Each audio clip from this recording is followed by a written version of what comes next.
Alors aujourd'hui, il est important de parler de la sexualité des seniors et plutôt de l'intimité des seniors parce qu'on sait l'impact que ça a sur la santé globale.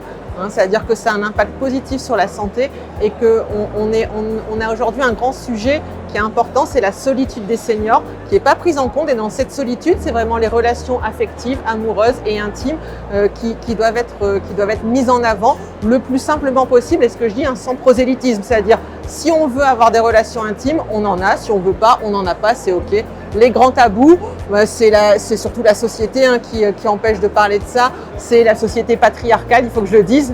Il faut être puissant, il faut être fort, il faut être… Donc quand on est plus vieux, avec l'image, quand on écoute la société, si on n'est pas un peu type mannequin, on ne peut pas avoir de sexualité. Globalement, on en est un peu là. Donc voilà.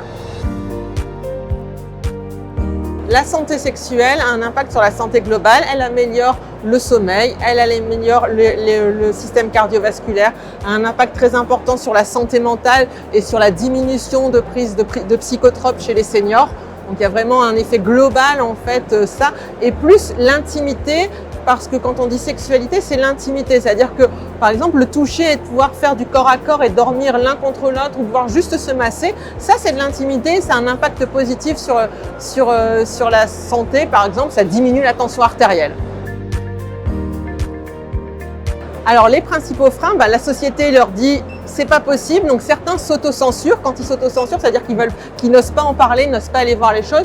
La famille est un grand frein en fait à ce sujet-là, en disant ils sont vieux, c'est plus de leur âge en fait, il y a beaucoup ça. Comme je vous le disais, le corps médical et les soignants ne sont pas formés non plus à cette intimité, à cette santé sexuelle, donc ils savent pas vers qui se tourner.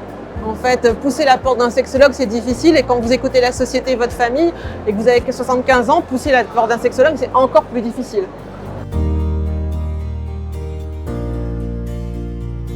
Aujourd'hui, on rame un peu, j'avoue.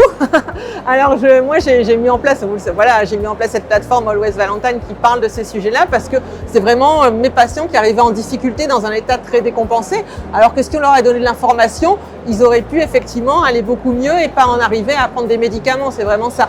Mais aujourd'hui, même on commence, j'ai fait des formations la semaine dernière pour les aides-soignantes, vous voyez, et les aides-soignantes qui travaillent auprès des seniors dans les services d'accompagnement, elles étaient ravies de pouvoir avoir ces informations-là et savoir quoi répondre en fait.